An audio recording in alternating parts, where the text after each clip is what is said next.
Saudaraku, jika hari ini kita bisa memasuki tahun baru Imlek, semua itu adalah anugerah Tuhan, berkat Tuhan yang memberikan kita panjang umur, kesehatan, dan kesempatan. Kalau hari ini kita bisa memasuki tahun yang baru, kita patut bersyukur. Sebab itu, tema yang akan kita pikirkan bersama pada malam hari ini adalah ucapan syukur di tahun yang baru. Mari kita membaca firman Tuhan dari Kolose pasal 3 ayat 17. Demikian firman Tuhan. Dan segala sesuatu yang kamu lakukan dengan perkataan atau perbuatan, lakukanlah semuanya itu dalam nama Tuhan Yesus sambil mengucap syukur oleh Dia kepada Allah Bapa kita. Saudaraku, setiap kali kita merayakan tahun baru Imlek, seringkali kita mengucapkan selamat. Kongsi itu artinya selamat. Selamat dapat kesehatan, selamat panjang umur, selamat diberikan berkat dan anugerah, sejahtera, damai, dan rezeki. Banyak rezeki. Itu sebabnya ucapan yang paling populer adalah kongsi fa cai. Kongsi fa cai artinya selamat mendapat rezeki atau mendapat uang yang banyak. Sebagian orang Kristen sungkan atau merasa tabu mengucapkan kongsi fa cai, rasanya, kok selamat dapat uang banyak? Sebenarnya nggak apa-apa, nggak ada tabu. Kita boleh mengatakan kongsi fa cai, ya, kongsi fa fu, dapat berkat. Itu wajar, sebab kita semua rindu mendapatkan anugerah Tuhan, berkat Tuhan, secara jasmani, rohani, dan materi. Firman Tuhan memberikan kita sebuah rahasia, agar kita bisa diberkati dengan kebahagiaan, dengan kesehatan, dengan kesejahteraan, kekayaan, dan kemakmuran, sesuai dengan kehendak Tuhan. Nah, rahasia itu adalah mengucap syukur. Jadi sebelum kita meminta berkat, sebelum kita meminta anugerah yang baru, berkat-berkat jasmani, rohani, dan materi di tahun baru ini, ada baiknya kita belajar menaikkan syukur kita. Menaikkan ucapan terima kasih kita kepada Tuhan. Sebab mengucap syukur di tahun baru ini adalah sebuah kunci atau sebuah rahasia untuk menerima berkat Tuhan sesuai dengan kemurahan Tuhan, sesuai dengan kekayaan Tuhan dan kemuliaannya. Dari firman Tuhan yang tadi kita baca, Kolose 3:17, kita akan pelajari minimal ada 3 ucapan syukur yang bisa kita naikkan kepada Tuhan di tahun baru ini. Tentunya mengucap syukur bukan hanya di tahun baru ini saja, atau di masa perayaan tahun baru Imlek yang biasa dirayakan orang Tionghoa, orang Chinese 15 hari, dan puncaknya adalah Cap Gomeh, hari ke-15. Bukan. Tapi setiap hari menjadi sebuah pola hidup dari orang yang sudah menerima anugerah keselamatan dari Tuhan Yesus. Amin. Yang pertama, mengucap syukur dengan perkataan. Ucapan syukur itu, saudaraku, perlu diekspresikan. Perlu dinyatakan dengan jelas. Dan ekspresi yang pertama adalah secara kata-kata, secara verbal. Orang yang mengucap syukur dengan kata-kata adalah orang yang rendah hati, orang yang tahu berterima kasih, dan orang yang diberkati oleh Tuhan. Sebab ucapan bibir mulut kita itu lahir dari hati kita, lahir dari pikiran kita yang diisi dengan firman Tuhan. Lidah itu adalah organ yang kecil namun sangat-sangat penting. Sebab dengan perkataan itu kita bisa meninggikan nama Tuhan, memuji nama Tuhan, memberkati orang lain, menguatkan orang lain, menghibur orang lain, tapi juga sebaliknya bisa merugikan orang lain, menjatuhkan orang lain, menyakiti orang lain. Sebab itu berhati-hatilah. Pakailah perkataan-perkataan yang membangun, yang memberkati, yang merupakan sebuah ucapan syukur kita, ucapan terima kasih kita kepada Bapa di sorga di dalam Tuhan Yesus Kristus. Saya pernah baca sebuah cerita kesaksian yang benar terjadi dari seorang murid SMA, namanya Eli Logan. Waktu dia di SLA itu, di high school, dia punya seorang teman yang sangat cantik. Dan suatu hari ketika Eli berulang tahun, dia mengundang teman wanita yang cantik itu ke ulang tahunnya. Dan dia datang. Beberapa bulan kemudian ketika anak gadis yang cantik itu berulang tahun, Eli menghadiahkan dia sebuah kalung yang indah, yang istimewa. Dan dia bayangkan kalau dia pakai di ulang tahunnya pasti sangat cantik dan sangat mengagumkan. Lalu Eli bertanya kepada temannya itu, kapan pastinya kamu ulang tahun? Pestanya hari apa? Lalu tiba-tiba gadis yang cantik itu menjawab, buat apa kamu tahu hari ulang tahunku? Karena aku tidak akan mengundang kamu. Kamu itu jelek sebab kamu itu berkacamata tebal. Aku tidak pernah akan izinkan kamu menginjak ke rumahku. Wah, mendengar itu Eli kaget. Dan teman-teman yang lain yang ada di sekitar itu yang juga mendengar si gadis cantik yang berkata kasar itu, semua kaget.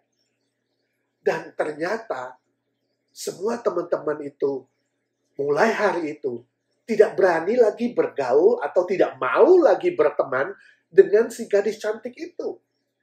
Ternyata perkataannya yang kasar, perkataannya yang menyakitkan itu telah menjadi bumerang atau senjata makan tuan.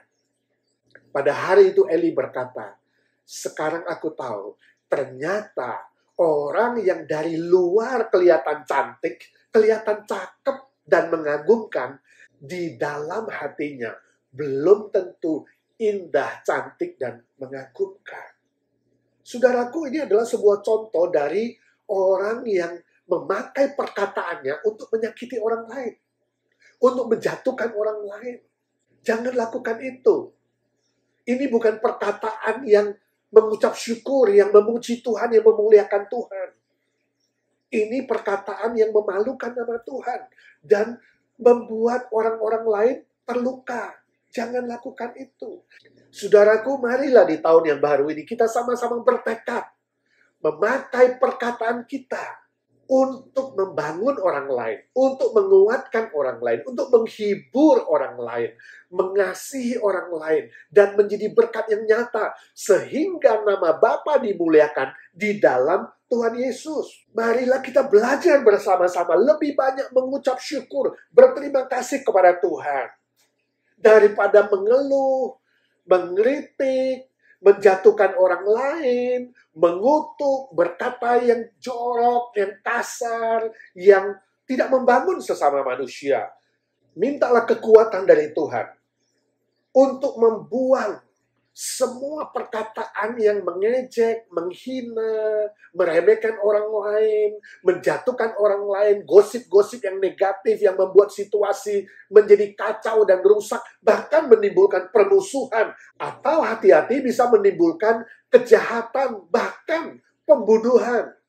Mari sekali lagi di tahun baru ini kita belajar menaikkan ucapan syukur kita dengan perkataan yang benar, yang baik, yang memuliakan Tuhan, dan memberkati orang lain.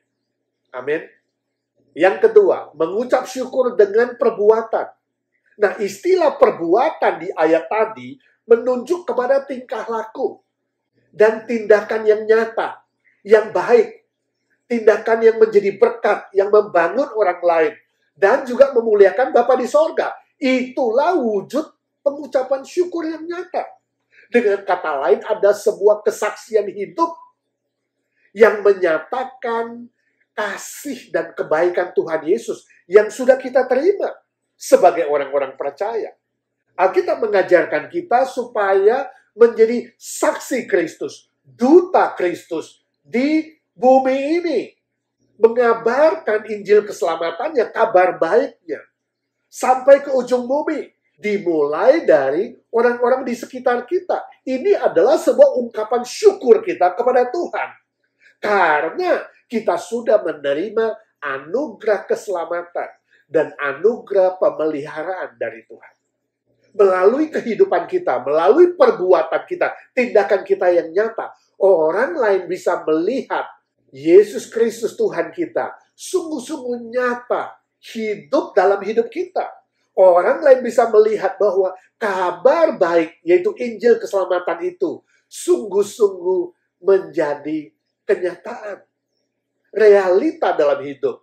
Memang mengabarkan Injil itu adalah hal yang sangat penting, yaitu salib yang mengampuni dosa kita, dan kebangkitan Kristus yang memberi jaminan hidup kekal. Tapi, perbuatan yang baik dan benar melalui kehidupan kita itu jauh lebih penting. Sebab apa? Sebab tanpa perbuatan yang baik dan benar itu, kabar Injil keselamatan itu menjadi sia-sia, menjadi hambar, menjadi tidak ada kekuatan. Bahkan bisa dihina orang lain dan ditolak oleh orang lain. Saya teringat suatu kali di Jakarta, saya pernah mengabarkan Injil kepada seorang ibu. Waktu diajak makan oleh seorang teman, kami ngobrol-ngobrol, saya tahu ibu itu adalah orang yang belum percaya kepada Tuhan Yesus, lalu saya menceritakan Tuhan Yesus. Saya menceritakan soal salib Kristus, pengorbanan Kristus, yang mati disalibkan untuk mengampuni dosa kita. Dan buktinya Yesus Kristus adalah Tuhan dan Juru Selamat yang sejati, dia bangkit kembali pada hari yang ketiga. Itu adalah fakta sejarah yang tidak bisa disangkal oleh siapapun. Sebuah bukti yang nyata bahwa dia sungguh-sungguh hidup dan bisa menghidupkan kita dan memberi kita hidup yang kekal juga. Lalu saya tawarkan kepada ibu itu. Saya katakan, Bu, apakah engkau mau menerima kasih karunia, anugerah keselamatan dari Tuhan Yesus? Kalau ibu mau menerima, saya akan doakan ibu. Lalu dia bilang, Pak, maaf ya, saya sebenarnya sejak kecil, waktu SD, sudah dengar tentang Yesus. Tapi maaf, saya tidak mau terima. Saya menolak dia. Lalu saya katakan, kenapa? Kalau Tuhan Yesus baik kepadamu, kenapa kamu menolak? Lalu dia bilang, Pak, itu semua teori aja. Terus terang, saya menikah dengan suami yang mengaku orang Kristen. Dia ke gereja. Tapi dia jahat kepada saya, Pak. Lalu matanya mulai merah, berkaca-kaca dan kelihatan mulai menangis. Dia katakan, saya sering ditampar dan dipukul oleh suami saya. Bahkan mama mertua saya juga mengaku orang Kristen. Tapi mereka sama jahatnya kepada saya. Saya tidak pernah akan percaya kepada Tuhan Yesus. Orang Kristen itu munafik. Saya tersentak mendengar jawaban ibu itu. Saya nggak bisa berkata apa-apa. Saya terdiam, lalu di hati saya berdoa, ya Tuhan tolong saya. Bagaimana meneruskan pembicaraan ini? Ibu itu mulai menangis. Saya juga terharu. Kemudian saya berkata, Bu, maafkan saya. Saya hari ini bukan mau menghakimi suami ibu. Tapi terus terang, bagi saya suami ibu itu sangat mungkin adalah orang Kristen palsu. Di dunia ini banyak orang yang mengaku Kristen. Orang percaya. Tapi palsu, Bu. Seperti cincin berlian, diamond. Ada yang asli, ada yang palsu. Nah, kebetulan ibu menikah dengan orang Kristen yang palsu. Yang teoritis aja seperti kata ibu. Yang ngomong saja orang Kristen. Yang katanya ke gereja. Tapi tidak ada perbuatan yang sungguh-sungguh nyata. Perbuatan yang baik, yang benar sesuai firman Tuhan. Saya tidak setuju. Suami yang kasar. Yang memukul ibu. Itu pasti Kristen palsu. Ibu itu tambah menangis. Saya katakan, Bu, hari ini saya bukan menghakimi. Tapi dengarlah baik-baik. Hari ini saya menceritakan Injil keselamatan untuk ibu. Saya menceritakan Tuhan Yesus yang baik, yang benar, yang mengasihi ibu. Yang mati bagi ibu dan bangkit kembali. Saya bukan menawarkan ibu menjadi orang Kristen yang sama seperti suami ibu. Atau seperti mertua ibu yang jahat. Bukan. Saya menawarkan Tuhan Yesus. Yang mati bagimu dan bangkit bagimu. Tuhan Yesus tidak pernah menyakitimu. Dia tidak pernah melukai ibu. Dia tidak pernah membenci ibu. Dia tidak pernah jahat. Tuhan Yesus baik. Dia mau mengampunimu dan memberimu hidup kekal. Saya menawarkan supaya ibu memiliki anugerah keselamatan itu. Menjadi orang Kristen yang asli. Bukan seperti suami ibu atau mertua ibu. Tapi sungguh-sungguh orang Kristen yang percaya, bertobat, dan memiliki perbuatan yang baik. Kesaksian hidup yang baik. Dan kalau ibu mau menjadi orang Kristen yang menerima Kristus sungguh-sungguh, Mulai dari ibulah. Jadi orang Kristen yang baik. Pulang ke rumahmu, beri pengaruh yang baik. Beri contoh dan kesaksian yang baik melalui perkataan dan perbuatan. Dan kita akan doakan supaya suatu hari suami ibu dan mertua ibu sungguh-sungguh bertobat. Dan menjadi orang Kristen yang benar, yang asli. Yang diubahkan menjadi ciptaan yang baru. Nah, singkat cerita akhirnya ibu itu mengerti maksud saya. Dan dia dengan rendah hati menerima Tuhan Yesus. Menjadi juru selamatnya.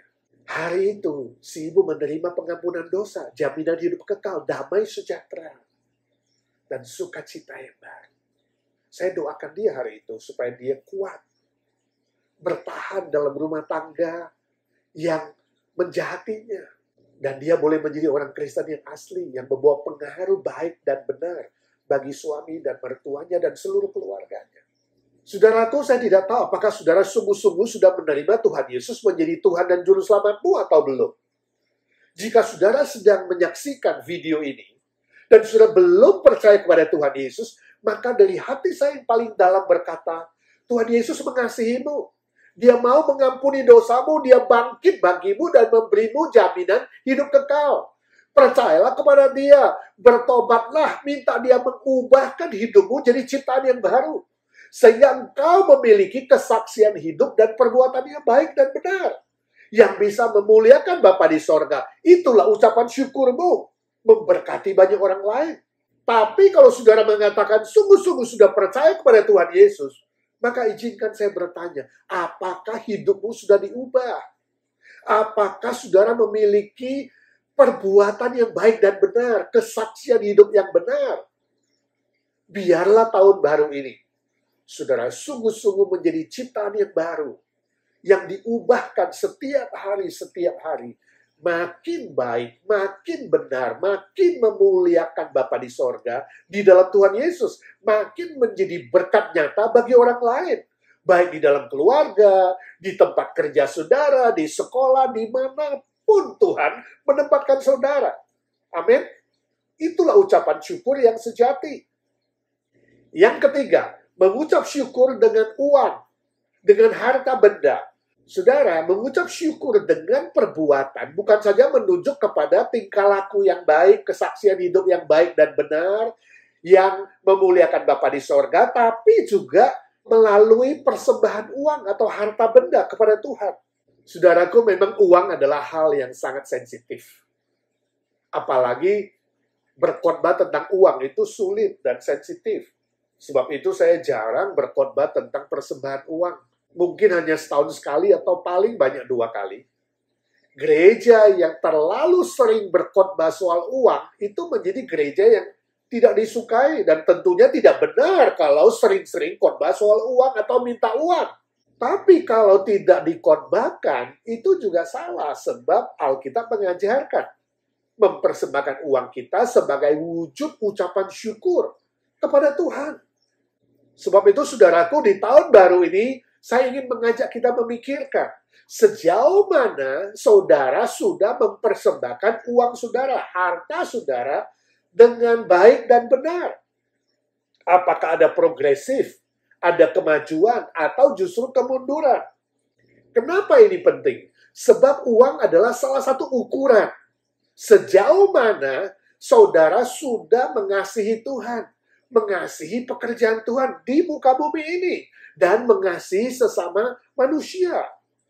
Uang juga adalah salah satu ukuran apakah saudara benar-benar sudah menerima anugerah Tuhan. Mengalami anugerah Tuhan, saudara diampuni, diberi jaminan hidup kekal, dan saudara berterima kasih atas anugerah Tuhan itu. Asli atau tidaknya seorang Kristen bisa dilihat dari persembahannya sebagai ucapan syukur kepada Tuhan. Kalau kita bandingkan 1 Korintus pasal 6 ayat 10, firman Tuhan berkata, orang yang kikir, orang yang pelit, orang yang tidak tahu berterima kasih, tidak tahu mempersembahkan, adalah orang yang tidak memiliki kerajaan Allah. Jadi sangat jelas, persembahan uang dan keselamatan itu ada kaitannya. Sejauh mana saudara sungguh-sungguh menerima berkat dan anugerah Tuhan, sejauh mana saudara sungguh-sungguh berterima kasih kepada Tuhan. Sebab itu dalam ukuran perjanjian lama, Tuhan sangat jelas menegaskan bahwa persembahkanlah 1/10 dari berkat Tuhan yang diterima untuk mendukung pekerjaan Tuhan, untuk dibawa ke rumah Tuhan. Nah, persembahan persepuluhan ini adalah sebuah wujud ucapan syukur kita kepada Tuhan, sekaligus juga adalah ukuran iman kita dan pengakuan kita atas semua anugerah Tuhan. Dan kita mengakui bahwa kita dipelihara oleh Tuhan dan dicukupkan oleh Tuhan. Sekaligus adalah sebuah ujian iman. Apakah kita sungguh-sungguh yakin ketika mempersembahkan 1/10 itu, Tuhan akan memberkati kita dengan limpah dalam segala hal. Jadi jelas sekali persembahan persepuluhan itu adalah untuk pekerjaan Tuhan, di rumah Tuhan dan di tempat-tempat yang lain. Bukan untuk pribadi si pendeta. Hati-hati dengan konsep imam perjanjian lama, seolah-olah pendeta itu adalah imam yang harus menerima 1/10. Bukan. Imam sudah digenapkan oleh Tuhan Yesus. Di perjanjian baru kita tidak membutuhkan imam. Dan persembahan persepuluhan itu adalah untuk pekerjaan Tuhan. Bukan untuk keserakahan pribadi-pribadi tertentu. Permisi tanya saudaraku, bagaimana dengan persembahan uangmu kepada Tuhan? Apakah saudara setia mempersembahkan 1/10 untuk pekerjaan Tuhan? Biasanya orang yang tidak mempersembahkan itu ada 2 kemungkinan. Yang pertama, dia merasa khawatir atau takut nanti kalau dia persembahan, dia tidak cukup. Atau kedua, itu menunjukkan iman dia yang tidak percaya bahwa Tuhan pasti akan memelihara hidupnya, mencukupkan segala kebutuhannya sesuai dengan janjinya. Pendeta besar Billy Graham almarhum pernah berkata, orang yang tidak mempersembahkan 1/10 adalah orang yang mencuri milik Tuhan. Atau merampok Tuhan, sebab 1/10 itu adalah milik Tuhan untuk pekerjaan Tuhan. Nah, akibatnya akan menghalangi berkat-berkat Tuhan yang melimpah dalam hidup saudara. Suatu kali, salah satu majelis kami di IGNC pernah beri kesaksian bahwa sebelumnya dia tidak memberikan persembahan persepuluhan. Dan ada saja pengeluaran-pengeluaran yang tidak perlu, yang jumlahnya lebih dari 1/10. Jadi walaupun tidak memberi persepuluhan, pengeluarannya lebih. Yang tidak perlu itu lebih dari 10%. Akhirnya, dia sungguh-sungguh berubah. Dia yakin bahwa Tuhan pasti akan pelihara dia. Dan dia mulai setia mempersembahkan 1/10. Dan dia saksikan, ternyata memang Tuhan memberkati dia. Pengeluaran-pengeluaran yang tidak perlu itu sudah tidak ada. Tuhan memberkati lebih dari itu. Dan hidupnya melimpah. Itu sebabnya saya bersyukur semua pengurus kami, semua majelis kami di IGNC itu adalah orang-orang yang bertekad setia memberikan persembahan persepuluhan. Tentunya bukan saja majelis, jemaat kami juga lebih 50% memberikan persembahan persepuluhan mereka dengan setia. Ada sebagian belum memberi. Sebab itu bagi saudara yang belum mulai memberi, mulailah tahun ini. Di tahun baru ini, belajarlah mengucap syukur dengan persembahan saudara.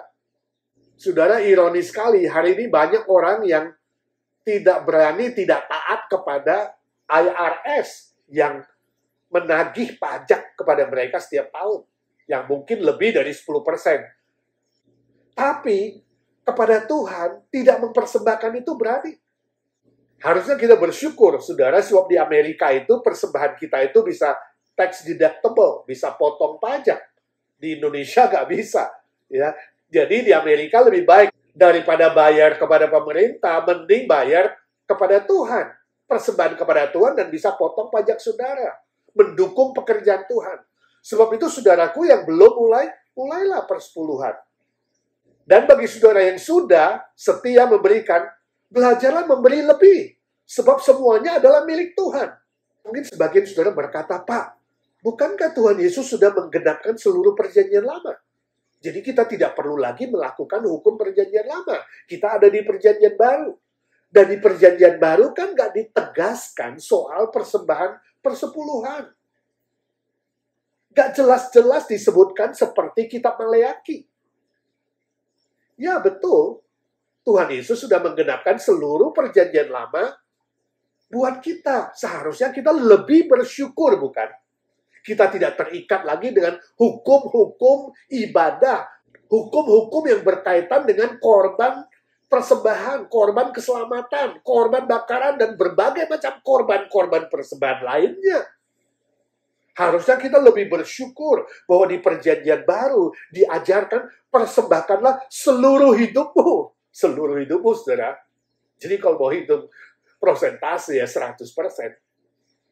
Dan soal uang, berikanlah dengan sukacita. Berikanlah dengan sukarela, bukan dengan paksaan. Dan Alkitab berkata orang yang memberi banyak, diberkati banyak. Orang yang memberi sedikit, diberkati sedikit. Jadi perjanjian baru bukan soal hukum, tapi soal cinta. Soal kasih. Nah tentunya kasih lebih besar dari hukum, bukan? Kasih lebih besar dari kewajiban, bukan? Baca misalnya Roma pasal 12 ayat 1. Persembahkanlah seluruh hidupmu. Dengan kata lain, perjanjian baru mengajarkan jangan hitung-hitungan sama Tuhan. Jangan berpikir bahwa saudara memberikan 10%, maka yang 90% saudara bisa seenaknya menggunakannya. Tidak. Saudara harus menggunakannya untuk kemuliaan Tuhan. Menjadi berkat untuk orang lain. Jadi saudara bertanya, Pak, kalau begitu perjanjian baru berapa persen? Kita tidak bicara persen, saudara. Sebab perjanjian lama itu adalah bayangan. Perjanjian baru adalah kenyataan. Ibarat kalau saudara pacaran, perjanjian lama itu, pacar saudara masih jauh. Saudara hanya melihat fotonya kalau kangen. Atau lihat di handphone. Ya. Atau cuma bisa chit-chat saja lewat WhatsApp. Atau yang pasti tidak ketemu orangnya. Bayangan. Nah, kalau masih dalam bayangan saja, yang tidak nyata, yang tidak ketemu orangnya, saudara wajib mengeluarkan budget 10% untuk pacaran. Nah sekarang, perjanjian baru ibarat kenyataan sudah ketemu orangnya. Suatu hari pacar saudara datang dan ketemu dengan saudara bisa ketemu tiap hari. Saudara bisa melihat orangnya, bisa berjalan-jalan bersama dia, makan bersama, dan melakukan banyak hal bersama. Saya yakin saudara pasti akan memakai budget lebih dari 10%, bukan? Kalau saudara sungguh-sungguh cinta. Saya yakin lebih. Itu logikanya, bukan? Sebab cinta yang sejati melebihi hukum. Cinta yang sejati melebihi kewajiban. Nah, permisi tanya, apakah saudara sungguh-sungguh mencintai dan mengasihi Tuhan Yesus yang sudah menyelamatkanmu, yang mengampuni dosamu, yang memberimu hidup yang kekal? Kalau ya, ucap syukurlah dengan persembahan uangmu. Jangan hitung-hitungan dengan Tuhan. Berilah semakin hari semakin banyak, semakin hari semakin mengasihi, semakin hari semakin memuliakan Tuhan dan menjadi berkat untuk banyak orang lain. Amin. Saudaraku, hebat sekali. Dalam hal persembahan uang, Tuhan mengizinkan dirinya diuji. Hanya dalam area ini, Tuhan berkata, ujilah aku.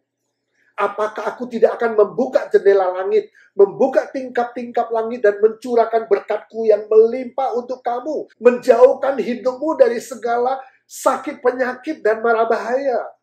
Saudara melihat, ketika saudara sungguh-sungguh mengasihi Tuhan, sungguh-sungguh mengucap syukur dengan uang saudara, dengan hati yang mengasihi tanpa hitung-hitungan kepada Tuhan, Tuhan pun tidak akan hitung-hitungan dengan kamu.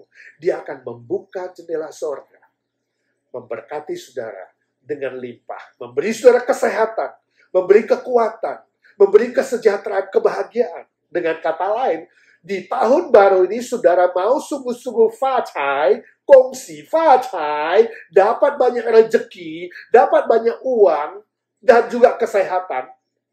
Mulailah mempersembahkan uang saudara dengan setia.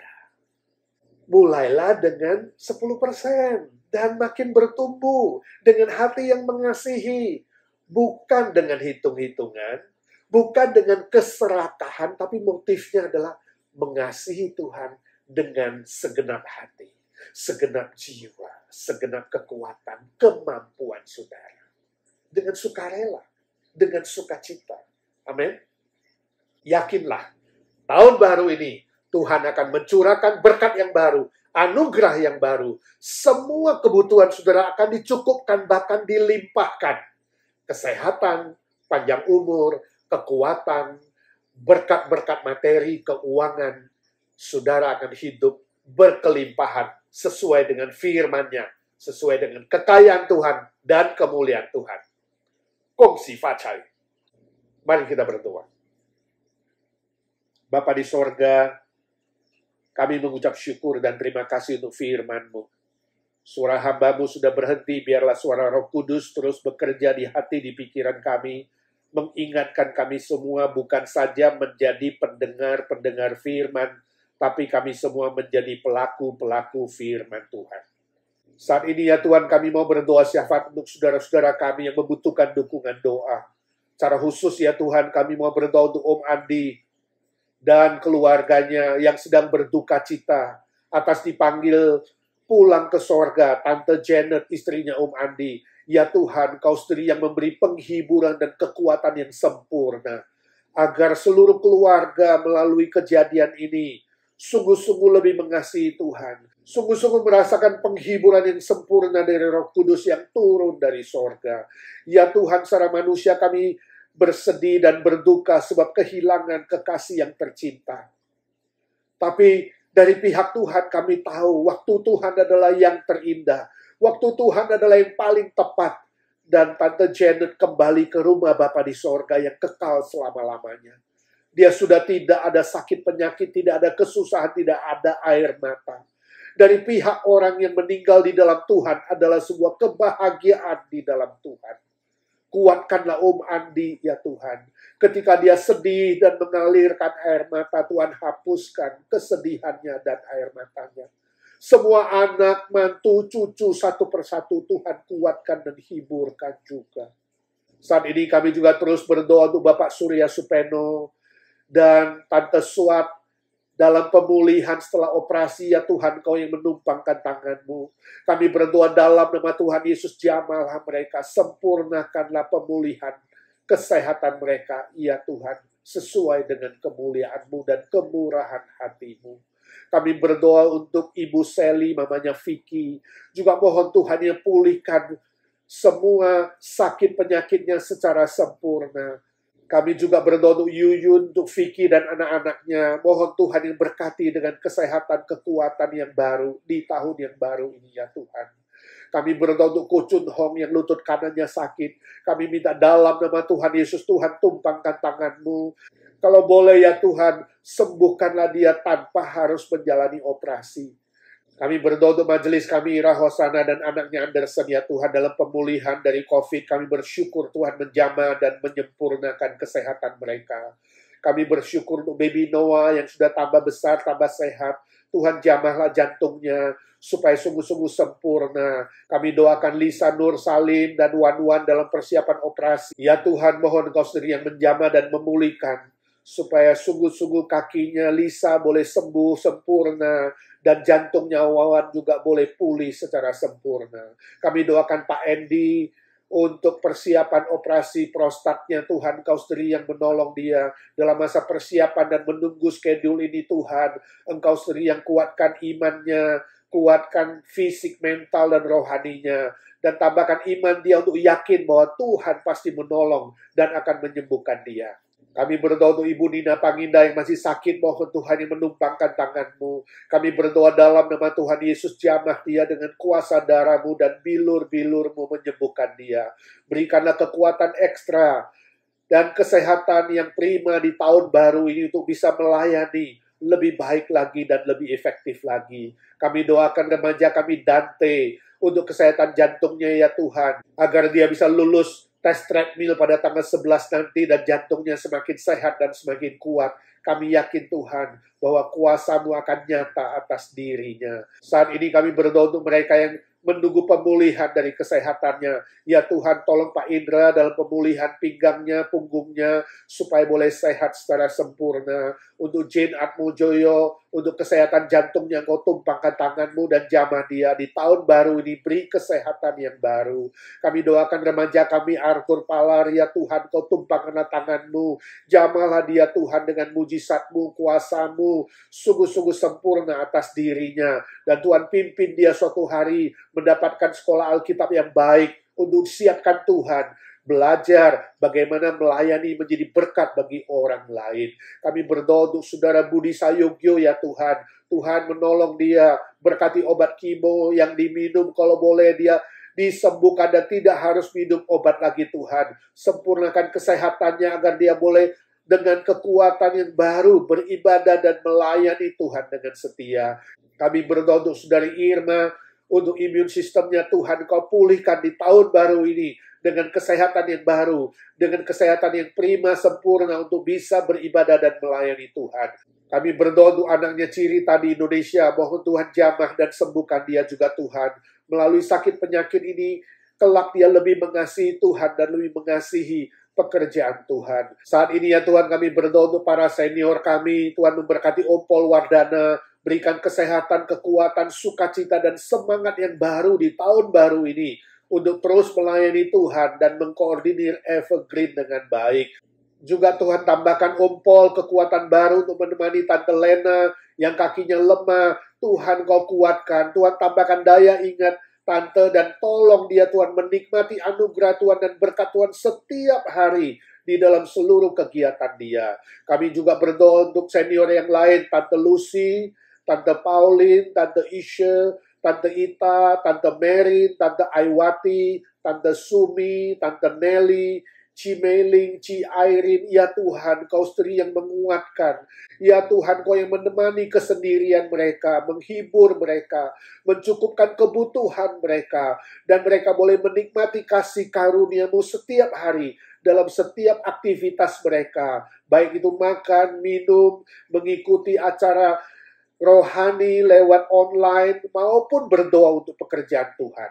Kami berdoa untuk Om Budi Pualamsah, ya Tuhan kuatkan kakinya, supaya setiap minggu dia boleh hadir di rumah Tuhan dan boleh beribadah. Tuhan sembuhkan dia. Kami berdoa untuk Ci Eti, berikan kesehatan, kekuatan, dan semua senior-senior lainnya di Evergreen yang tidak kami sebutkan satu persatu. Ya Tuhan, berkatilah hidup mereka. Berkatilah anak, mantu, dan cucu supaya mereka takut akan Tuhan. Hormat kepada orang tua dan boleh mencukupkan segala kebutuhan orang tua sesuai dengan cinta kasih dan kebaikan yang mereka terima dari Tuhan. Saat ini kami berdoa untuk para majelis, aktivis, dan seluruh jemaat IGNC, supaya Tuhan berikan kesehatan jasmani dan rohani, memberikan berkat-berkat yang baru dan anugerah baru di tahun baru ini, untuk terus saling mengasihi, saling menguatkan, tetap bersukacita di dalam Tuhan, bersyukur di dalam Tuhan, untuk beribadah dengan setia, melayani pekerjaan Tuhan. Kami doakan acara ibadah syukur dan perayaan tahun baru Imlek minggu ini di gereja Tuhan. Tuhan memberkati supaya jemaat Tuhan boleh mengajak keluarga dan jiwa-jiwa baru datang bersukacita bersama-sama di dalam Tuhan. Kami berdoa untuk orang-orang Tionghoa di seluruh dunia ya Tuhan di tahun baru Imlek ini. Mereka yang belum mengenal Tuhan masih banyak sekali. Yang ada di China, di Taiwan, atau di luar. Ya Tuhan, Kau sendiri yang memberkati. Biarlah banyak orang boleh mendengarkan kabar keselamatan dan menerima Tuhan Yesus sebagai juru selamat mereka. Saat ini ya Tuhan, kami datang ke hadirat-Mu, menyerahkan pergumulan kami masing-masing. Hamba-Mu berdoa dalam nama Tuhan Yesus. Tuhan memberkati setiap pribadi yang mengikuti acara ini dan sedang berdoa diam-diam di hadapan Tuhan.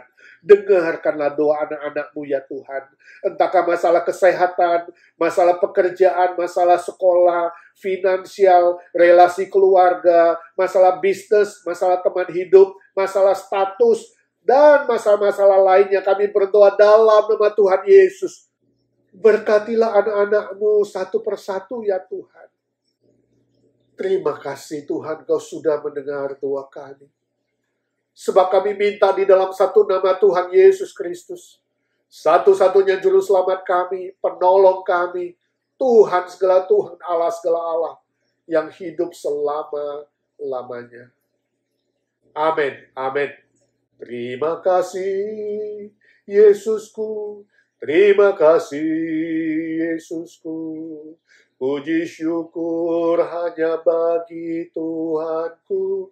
Terima kasih, Yesusku. Terima kasih, Yesusku. Puji syukur hanya bagi Tuhanku. Amin. Saudara, 2 hari lagi hari Minggu, kita tetap ada ibadah di gereja secara live. Dan minggu ini kita mau merayakan Tahun Baru Imlek dengan ibadah syukur dan berbagai macam acara yang meriah. Ada makan siang bersama, ada pembagian angpau, ada perlombaan busana tradisional Tionghoa, ada games, dan berbagai macam acara yang bersuka cita. Mari, kalau saudara sehat, tidak sakit, dan punya kesempatan, mari datang beribadah bersama-sama dan merayakan Tahun Baru Imlek bersama-sama di gereja.